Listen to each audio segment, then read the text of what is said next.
마태복음 5장 27절부터 32절까지를 오늘 살펴보겠습니다. 죄를 없이 하는 길이라는 제목으로 살펴보도록 하겠습니다.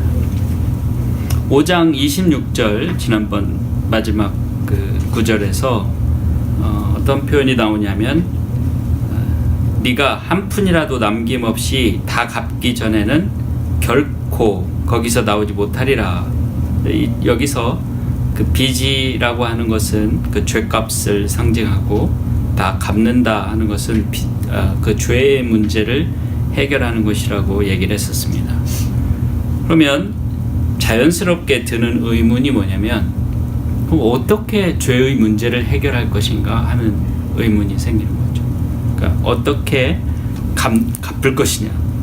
그런데 죄를 갚을 수는 없죠. 죄값을 이제 우리가 갚을 수는 없습니다. 하지만 그 죄의 문제를 해결하고 즉 죄값을 없는 것과 같이 할 수 있는 방법은 있죠.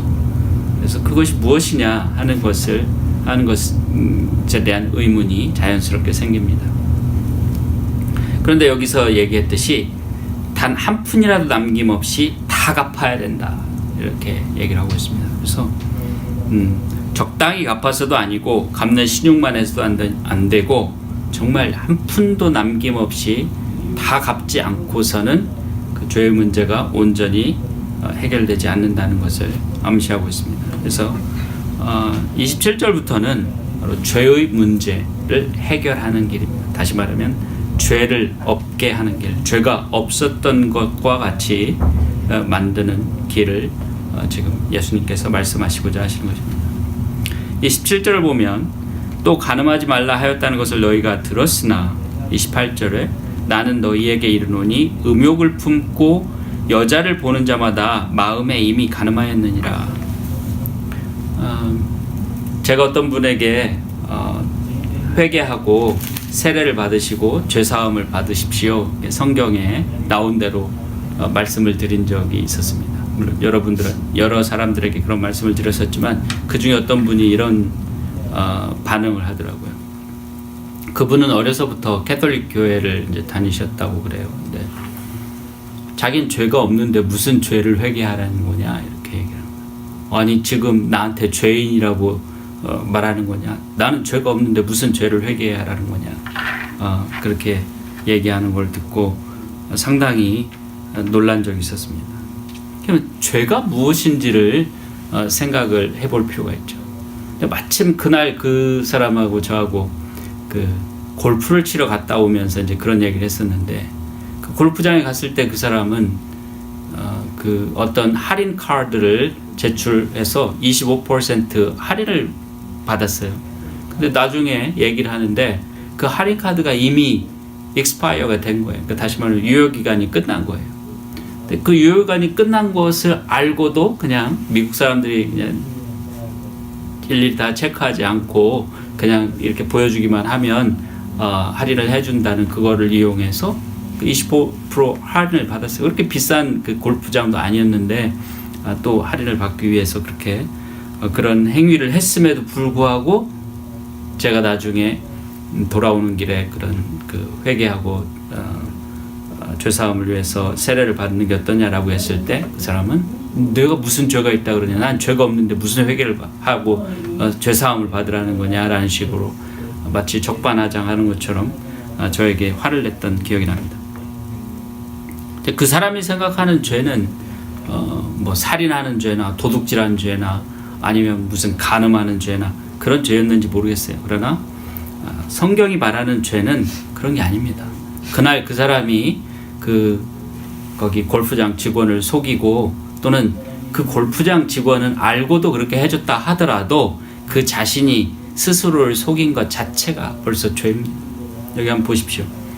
28절에 나는 너희에게 이르노니 예수님께서 말씀하시기를 너희에게 이르노니 음욕을 품고 여자를 보는 자마다 마음에 이미 간음하였느니라 그랬어요. 간음의 죄가 꼭 어떤 여자와 즉 자기 부인이 아닌 어떤 여자와 육체적인 접촉을 성적인 접촉을 하는 것만을 간음이라고 하시는 게 아니라 예수님께서는 이미 마음속에 그냥 음욕을 품고 그 illegitimate한, 그러니까 옳지 않은 그런 욕망을 품고 여자를 보기만 해도 이미 간음을 하였다는 거예요.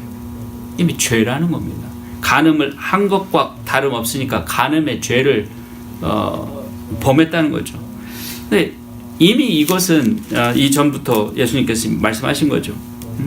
형제를 뭐라고 미워하는 자마다 뭐라 그랬어요? 살인하는 자와 같다고 그랬어요.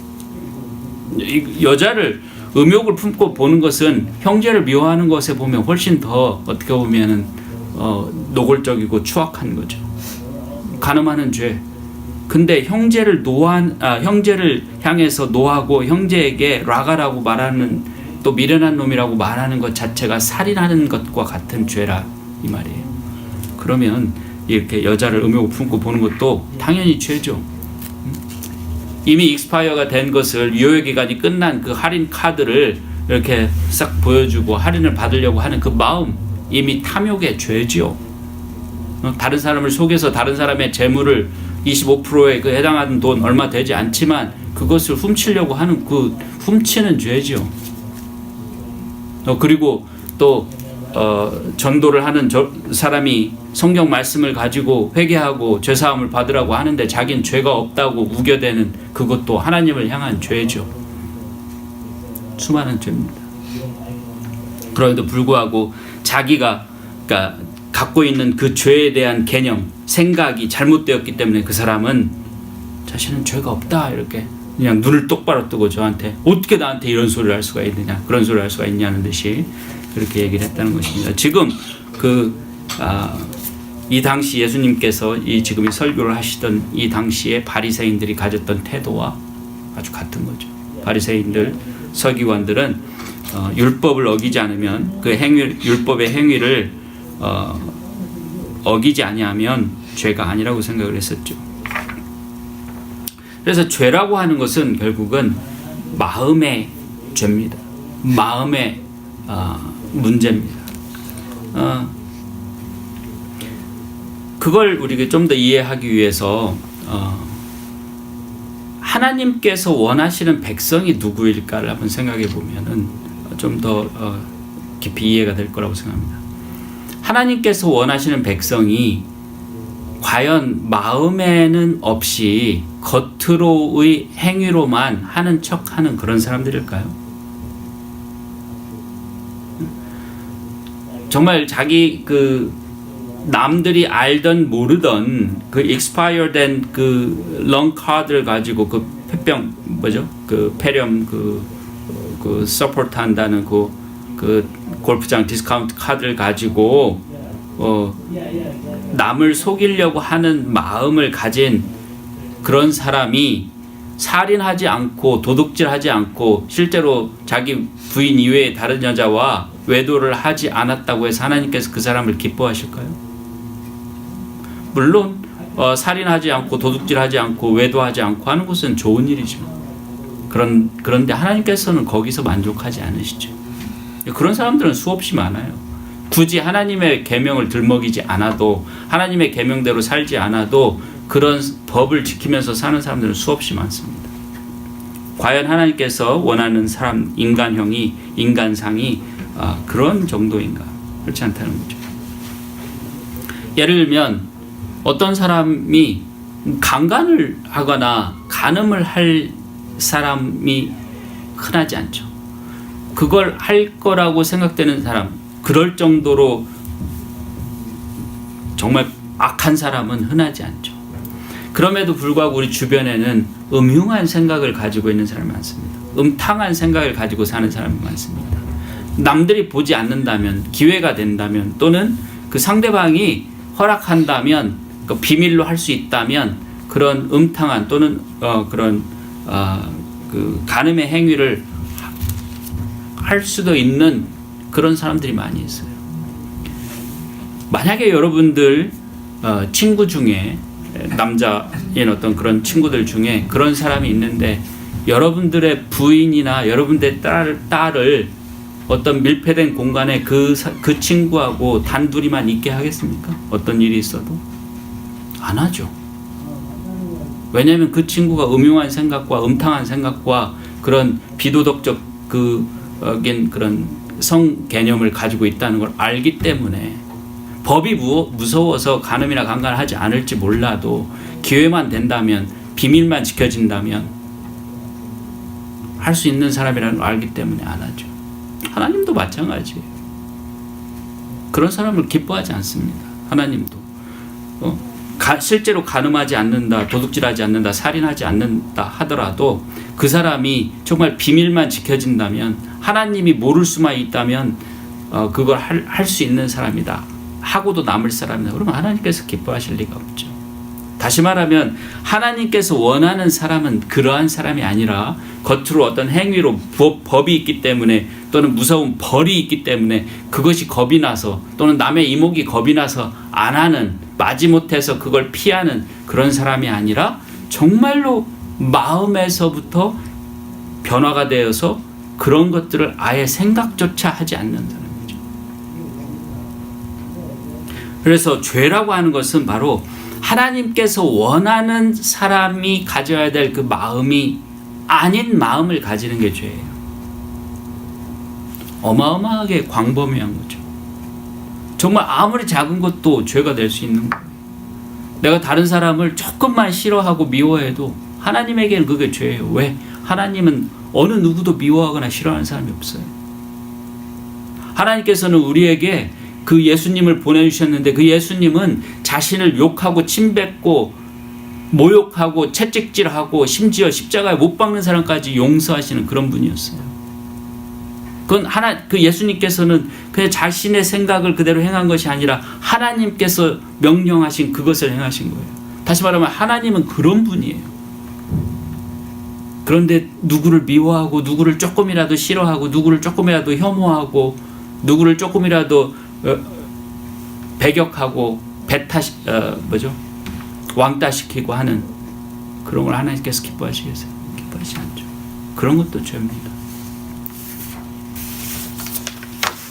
익스파이어된 그런 할인 카드를 속여가지고 25% 그게 몇 불, 5불, 10불이더라도 그거를 할인받는, 그거는 말할 것도 없이 죄죠.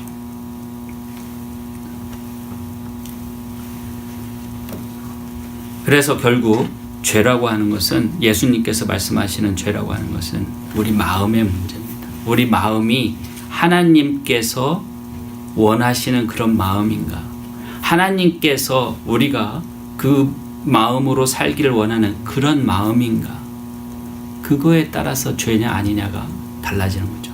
한마디로 얘기해서 하나님의 성령으로 가득하냐 아니냐, 하나님의 성령과 같은 마음이냐 아니냐가 죄를 결정하는 기준입니다.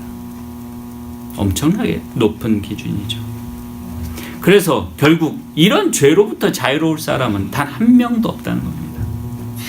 아까 그 사람이 얘기했듯이 내가 무슨 죄가 있냐고 그렇게 펄펄 뛸 사람은 이 세상에 눈을 씻고 봐도 없어요. 하나님 눈에는 단 한 사람도 의로운 사람이 없어요. 모든 사람이 죄를 범하였음에 하나님의 영광에 미치지 못하더니 그랬습니다. 로마서 3장 24절에. 그죠? 그러니까 모든 사람이 죄를 범하였습니다. 이미 그 마음에 죄를 범했어요. 다만 우리가 구원에 이를 수 있는 것은 이제 하나님께서 주신 죄의 문제를 해결할 수 있는 그 길을, 예수님을 통해서 가르쳐 주신 그 길을 따라서 행함으로써만 용서를 받을 수 있고 구원을 얻을 수 있는 거예요. 그 길을 따르지 않고서는 아무도 내가 죄 없다고 할 수도 없고, 죄가 없는 사람이 없기 때문에 지옥에 가지 않을 수 있는 사람이 없는 거예요. 만약에 그걸 용서받지 않는다면, 죄의 문제를 해결하지 않는다면. 그래서 이렇게 죄의 문제를 해결하는 것을 증폭시키고 강조하기 위해서 그런 여자를, 음욕을 가지고 보기만 해도 이미 간음의 죄를 지었느니라, 형제를 미워하기만 해도 살인의 죄를 지었느니라, 형제에게 라가라고 바보라고 하고 미련한 놈이라고 하는 자마다 다 죄를 지어야 되고, 그런데 그것을 남김없이 다 해결하지 않으면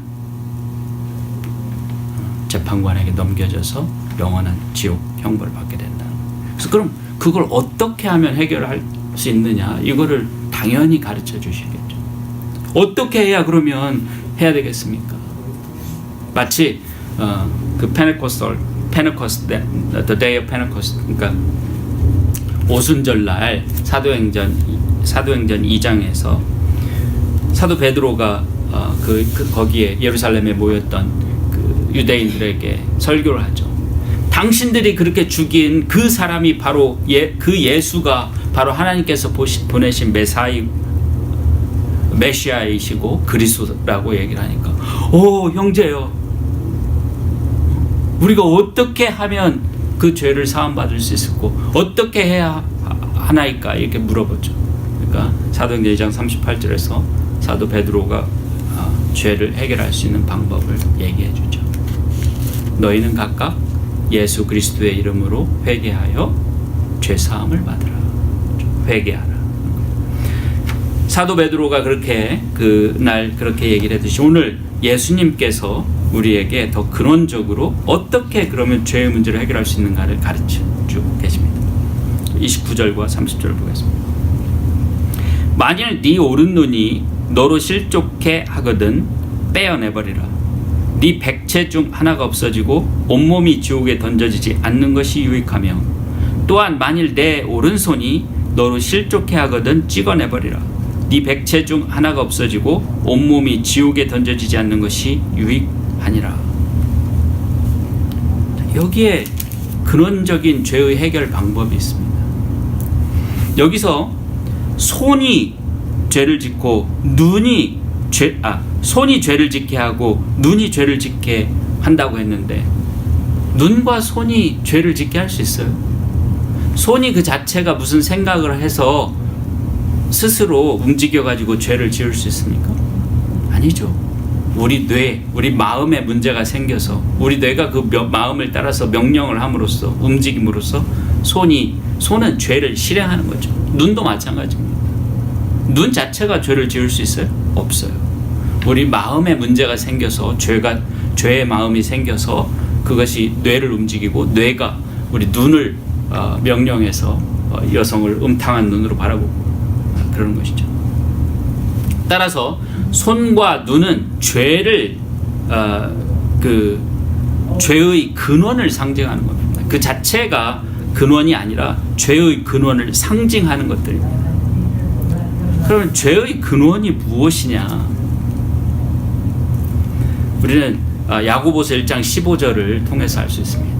야고보서 1장 15절은 뭐라고 말하냐면, 욕심이 잉태한 즉 죄를 낳고 죄가 장성한 즉 사망을 낳느니라 했어요. 욕심이 잉태한 즉, 욕심이 그 사람에게 들어온 즉 죄를 만들어내고 그 죄가 그 사람 안에서 점점 무르익어서 이제 그 사람을 사망으로 이르게, 사망 즉 죽음의 즉 지옥 형벌을 받게 한다는 뜻이죠. 따라서 가장 근원이 되는 출발점이 되는 것은 뭐냐면, 죄의 근원이 되는 것은 바로 욕심입니다. 욕심, 탐욕, 욕망.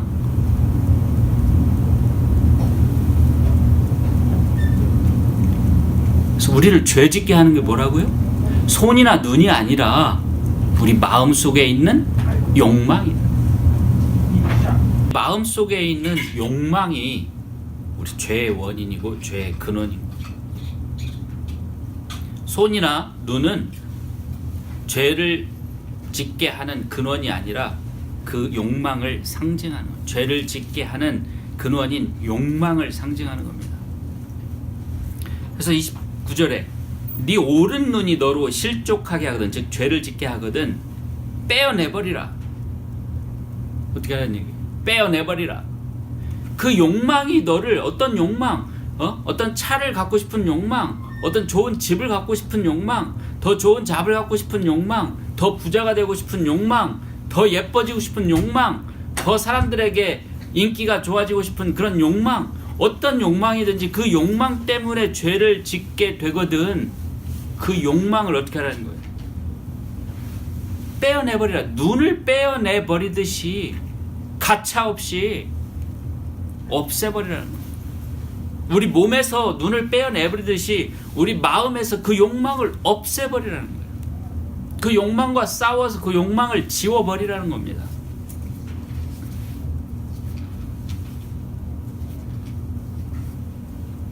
우리가 어떤 쇼 무대에 서고자 하는 그런 마음, 욕망을 흔히 끼라고 하죠. 그런 끼가 있는 사람들은 막 그 무대에 서고 싶어서 어쩔 줄 모릅니다.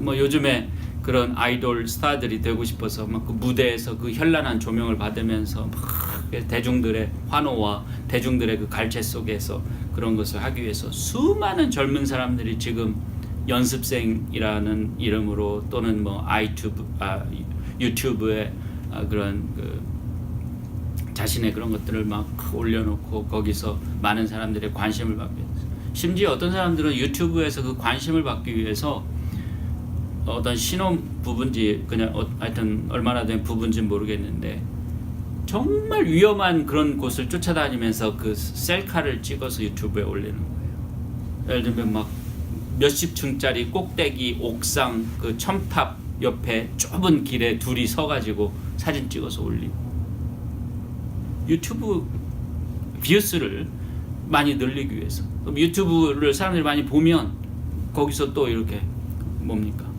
수익이 생기니까. 또 어떤 사람들은 저기 말레이시아나 캄보디아나 베트남이나 이런 데 가서 그런데 순박하게 사는 사람들의 어떤 그런 삶의 모습을 희화화시키고 웃기게 그렇게 편집을 해가지고 마치 서양 사람들 그 유튜브를 주로 많이 보는 사람들에게 그런 그 웃음거리를 만들어가지고 그걸로 뷰수를 높이려고 하고, 결국 popularity, 그러니까 더 인기 좋고 더 많은 뷰를 얻기 위해서 어떻게 합니까? 죄를 짓는 거예요.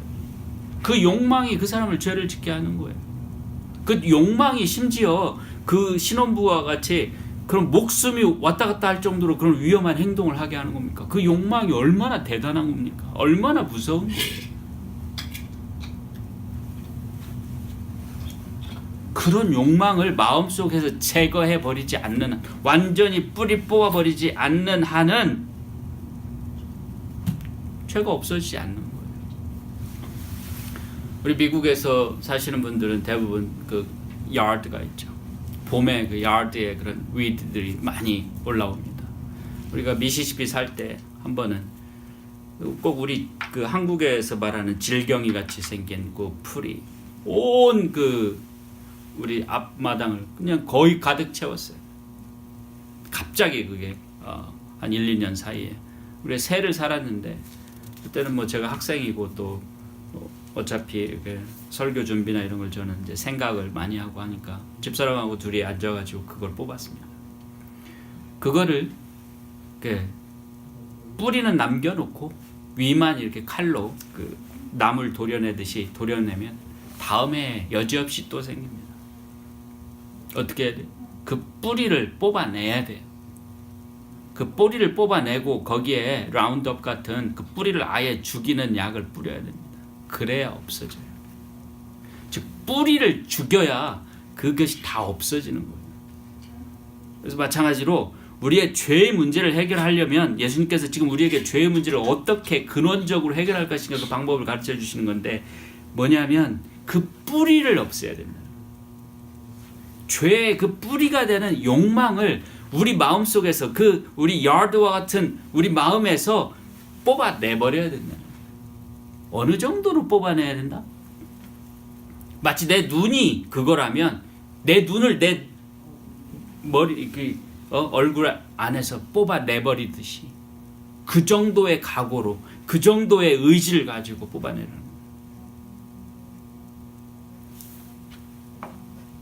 담배 피우시는 분들이, 오랫동안 담배 피우시는 분들이, 저는 얼마 전에 췌장암 수술을 앞두고도 담배를 끊지 못하시는 그 의사가 그러는 거예요. 너 당신 담배 끊지 않으면 이제는 정말 위험할 수 있다고 몇 번이나 그렇게 얘기를 하는데도 췌장암 수술을 앞두고도 담배를 피우더라고요. 그것도 몰래, 부인 몰래. 그 안 피운 척하고. 안 피운 척하면 뭐예요? 결국 그 피해는 자기 몸에 가는 것인데. 그 담배 피우는 분들이 담배를 끊지 못하는 그 이유 중에 뭐냐 보면은 이번 한 대만 더 피고 오늘만 한 번 더 피고 내일부터 그 담배 피우고자 하는 욕망을 다 끊어내버려야 되는데 정말 그 이를 악물고 내가 여기서 담배를 한 대 더 피면 정말 죽는다 또는 내 부인에게 정말 인간 쓰레기 취급을 당한다 아니면 내 어린 아이에게 폐렴을 갖게 만들 수 있다 이런 마음을 가지고 정말 이를 악물고 딱 그 근원을 차단해 버려야 되는데 한 대만 더 평생 피우는 겁니다. 평생 피우는 겁니다. 그래서 예수님께서 죄를 해결하시는 그 방법을 말씀하시는데 그 길을 얘기하시니 어떻게 하라고요? 마치 네 눈이 죄를 짓게 하면 네 눈을 뽑아내 버리듯이 네 마음속에 있는 그 죄를 짓게 하는 그 욕망을 없애라 이거예요. 그렇게 정말 그레이스를 가지고 정말 그 백절불굴의 그런 마음을 가지고 그런 의지를 가지고 죄와 싸워야 된다는 거예요. 히브리서 12장 4절에 죄와 싸우되 피 흘리기까지 싸워야 된다는 거예요. 예수님께서 왜 돌아가셨어요? 왜 십자가에서 그렇게 처절하게 돌아가셨어요? 죄라는 게 그렇게 해야지만이 죄를 이길 수 있는 것이기 때문에 그런 거예요. 우리의 죄를 다 짊어지시고 우리가 구원받을 수 있는 길을 열어주시기 위해서 몸소 하나님이신 예수님께서 우리의 죄를 대신 지시고 가시는데 어떻게 하냐면 죽지 않으면 안 됐어요. 그것도 십자가의 그 처절한 고통을 이겨내고 그걸 참고 돌아가시기까지 하지 않으면 안 됐던 거예요. 그냥 편안한 전기 의자에 앉아서 순간적으로 탁 그냥 아무 고통 없이 죽는 그런 죽음으로도 안 됐던 거예요. 그냥 앞으로 잘해보자라는 말로는 안 됐던 거예요. 우리도 마찬가지입니다. 죄의 근원인 그 욕망과 싸울 때는 이 정도로 싸워야 돼. 만약에 내 손이 자꾸 그런 도둑질을 하고 자꾸 다른 도박을 하고 그러면 잘라내버리는 심정으로 손을 잘라내버리는 심정으로 그 도박에 대한 도둑질에 대한 마음을 없애버려야 된다는 거예요. 죄와의 싸움은 그렇게 처절한 것입니다. 다이어트 하시는 분들, 여성분들은 요즘 현대 여성분들은 평생이 다이어트라고 누군가 그러던데 평생 다이어트. 왜 평생 다이어트 합니까? 다이어트에서 성공하면은 되지. 우리 막내 아들이 여기 앉아 있는 우리 막내 아들이 지난 여름에 애뉴얼 체크업을 가서 의사 선생님이 혈압도 있고 뭐 어쩌고저쩌고 하니까 살을 빼야 된다.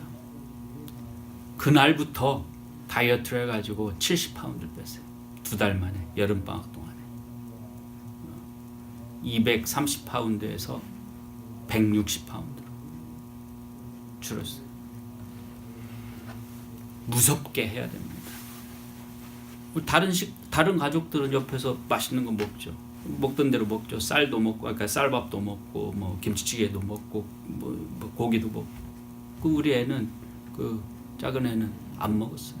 거의 굶다시피 했어요. 그 좋아하는 초콜릿이며 뭐 이런 단 것도 아이스크림도 다 끊고 그렇게 해야 돼. 내가 살을 빼야겠다 그러면 먹고자 하는 그 욕망을 죽여야 됩니다. 그래서 죽인다는 표현이에요. 우리는 세상에 대해서 죽어야 된다, 죄에 대해서 죽어야 된다는 그때 죽는다는 표현이 거기에서 나오는 거예요. 왜? 죽는 것처럼 해야 되는 거예요. 정말 내가 죽은 사람처럼 되어야 되는 거예요. 그 욕망에 대해서는 더 이상 내가 죽은 사람이 그런 욕망을 느낄 리가 없잖아요. 그 욕망에 대해서 죽어야 되는 거예요. 예수님께서 지금 말씀하시는 게 바로 그겁니다. 내 오른손이 나를 죄짓게 하거든 그걸 찍어내버려. 도끼로 칼로 찍어내버리듯이 그런 강한 마음을 가지고 독한 마음을 가지고 마음속에 나를 죄짓게 하는 그 욕망을 없애버려야 된다.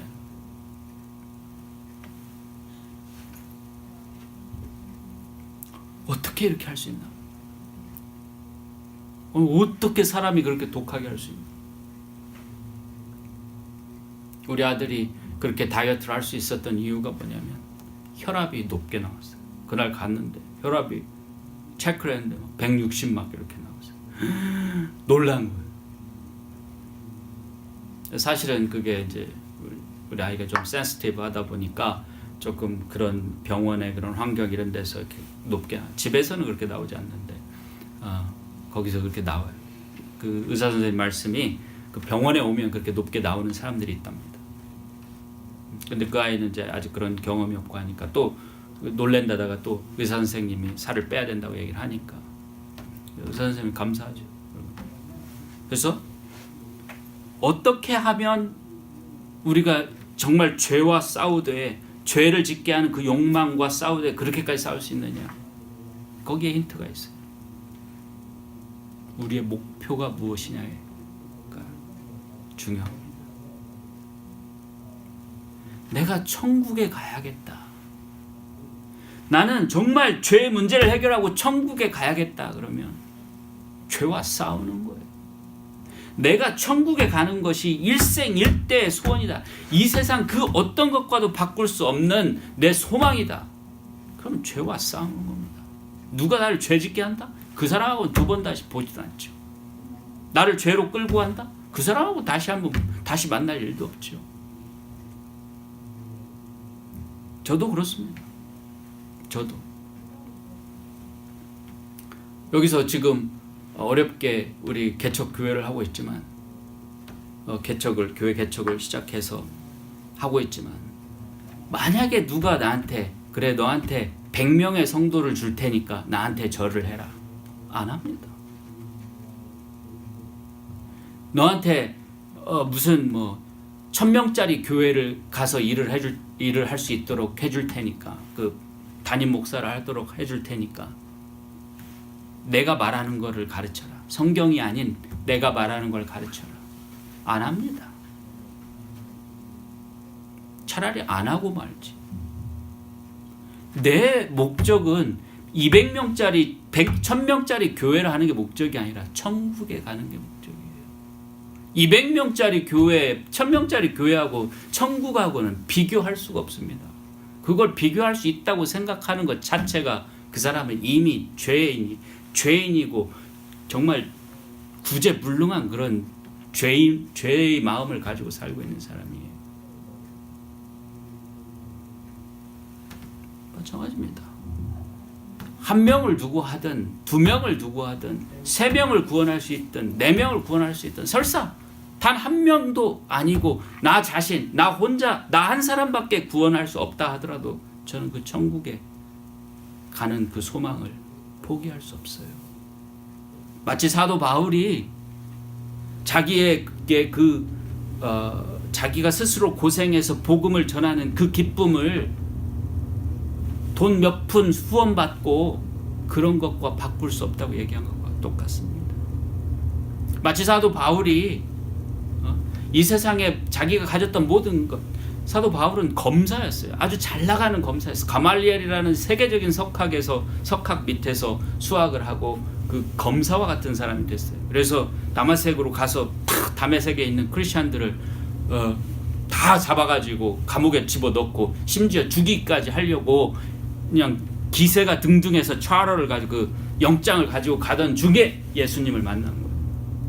근데 그 사람이 나중에 뭐라고 했냐면 내가 예수 그리스도의 부활에 참여하기 위해서 이전에 가졌던 모든 것을 다 똥으로 여긴다 그랬어요. 진짜 그 성경 원어가 거의 똥입니다. 저도 마찬가지입니다. 저는 여러분들도 그렇게 되기를 진심으로 바랍니다. 그리고 기도합니다. 예수님께서 지금 이렇게 말씀하시는 거예요. 네 손이나 눈이 그런 어떤 욕망이 너희를 죄짓게 하거든 그것과 싸우되 정말 죽기까지 싸워라 이거예요. 그리고 그걸 그렇게 할 수 있게 해주는 게 뭐냐? 바로 천국에 대한 소망을 이라는 겁니다. 지옥에 가지 않겠다는 그 굳은 결심과 지옥에 대한 두려움, 그거라는 거예요. 천국에 대한 소망, 하나님의 나라에 대한 열망, 그걸 가지라는 거예요.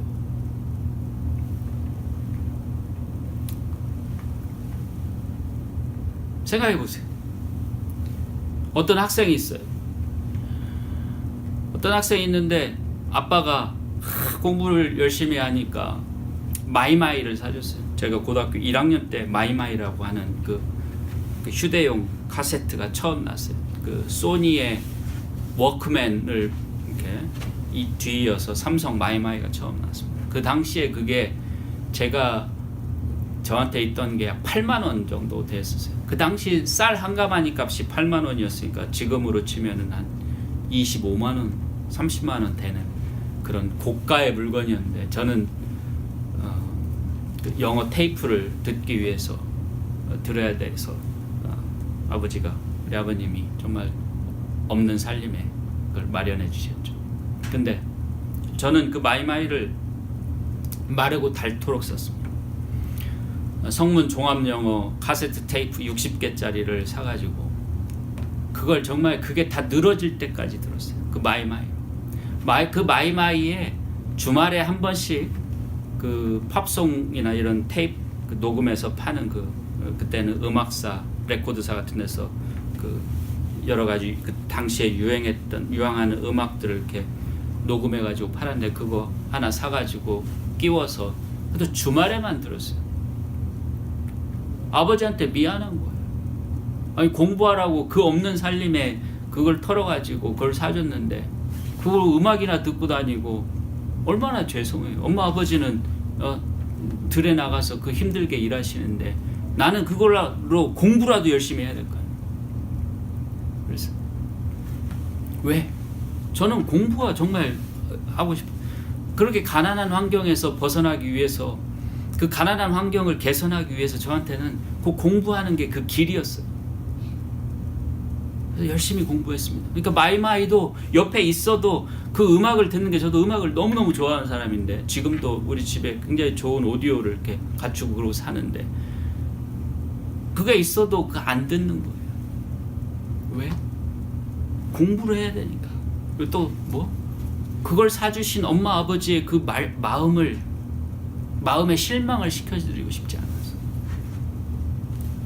그 당시에 어떤 애들은 그때 마이마이뿐만 아니라 소니 워크맨을 갖고 있는 애들도 있었는데, 그런 친구들도 있었는데, 걔네들은 그 부모가 이렇게 공부 열심히 한다 그러면은 뭘 사주는 거예요. 마이마이도 사주고 워크맨도 사주고, 심지어 그 당시에 정말 귀했던 것들이 막 나이키 신발 이런 것들이었는데 사주는 거예요. 어떻게?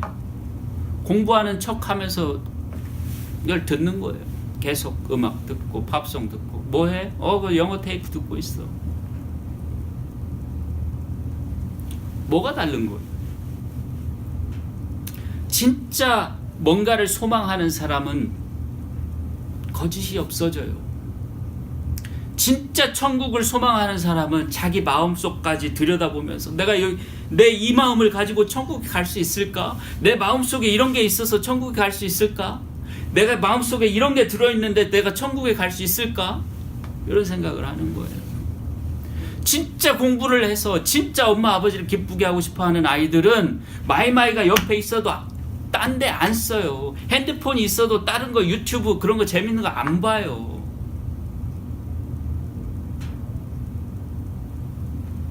근데 남들한테 그냥 보이는 신용이나 해가지고 뭔가 이 세상에서 조금 더 마이마이 말고 이번에는 워크맨 받고 싶고, 다음에는 나이키 신발 갖고 싶고, 나이키 신발도 이번에는 천으로 된 거 말고 가죽으로 된 거 갖고 싶고, 마이클 조단이 신었다는 그런 거 갖고 싶고 한 사람들은 딴짓을 하는 거예요. 마음을 들여다보기는커녕 어떻게 하면 엄마 아버지의 마음을 속일까를 생각하는 거예요. 어떻게 그런 사람들을 하나님께서 기뻐하시고, 어떻게 그런 사람들이 그 천국의 문을 통과할 수 있겠습니까? 어떻게 그런 사람들이 마음속에 있는 죄를 짓게 하는 그 욕망을 정말 피 흘리면서까지 없애기 위해서 싸우겠습니까? 안 됩니다. 정말 천국에 대한 순수하고 깨끗한 오로지 그 한 가지 열망이 있을 때 그걸 가져야지만이 그 싸움을 할 수가 있는 거예요. 그게 있어야지만이 그 소망, 그 지옥에 대한 두려움, 지옥에 대한 환멸, 죄에 대한 경멸감이 있어야지만이 죄와 싸우는 거예요. 대충 되는 거 아니에요. 아니 뭐 내일 끊지, 뭐 오늘 한 대만 더 피고 내일 끊지. 평생 담배 못 끊습니다. 췌장암 걸려도 담배 못 끊습니다. 아이 뭐 내일부터 다이어트 하지, 뭐 오늘까지만 먹지, 뭐 아이고 뭐 이것만 먹지. 평생 다이어트 해야 됩니다.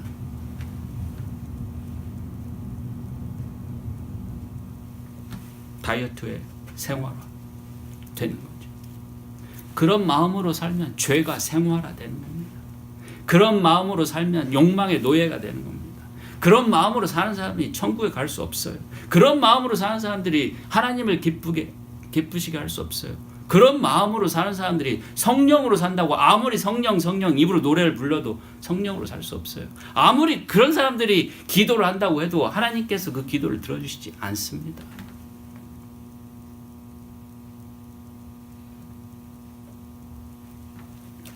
죄는 인간이 짓지만 인간에게 죄를 짓게 하는 건 사탄입니다. 다시 말하면 우리 마음속에 그 욕망이 바로 사탄입니다. 우리가 그 욕망을 위해서 산다면, 그 욕망을 만족시키기 위해서 산다면 우리는 사탄의 노예입니다. 사탄의 종이에요. 하나님의 종, 하나님의 백성, 하나님의 자녀가 아니라 사탄의 종, 사탄의 노예입니다.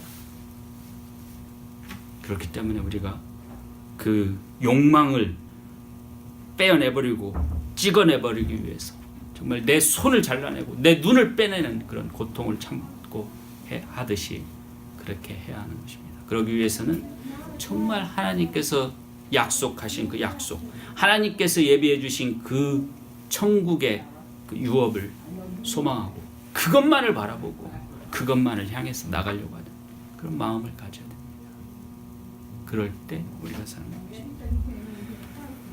죄는 이렇게 우리 마음의 죄입니다. 마음의 문제. 성령으로 살지 않는 삶이 모두 다 죄입니다. 하나님의 뜻대로 살지 않는 것이 모두 다 죄입니다. 그래서 우리를 그렇게 만드는 우리를 그 죄로 이끌어가는 그 마음 속에 있는 욕망을 우리는 없애버려야 됩니다. 그래야지만이 죄를 뿌리채 뽑아내고 우리는 새로 거듭나서 천국에 들어갈 수 있는 자격이 생기는 것입니다. 오늘 여러분들도 그 예수님께서 가르쳐 주신 죄를 해결하는 그 길을 분명히 하십시오. 천국의 소망을 두세요. 그리고 천국에 합당하지 않은 모든 것을 마음속에서 제하여 버리십시오. 마치 내 손을 잘라내 버리듯이, 내 눈을 뽑아내 버리듯이 결단성 있게, 과단성 있게, 강단 있게 죄와 싸워야 됩니다. 그 길만이 죄를 이기는 길입니다. 감사합니다.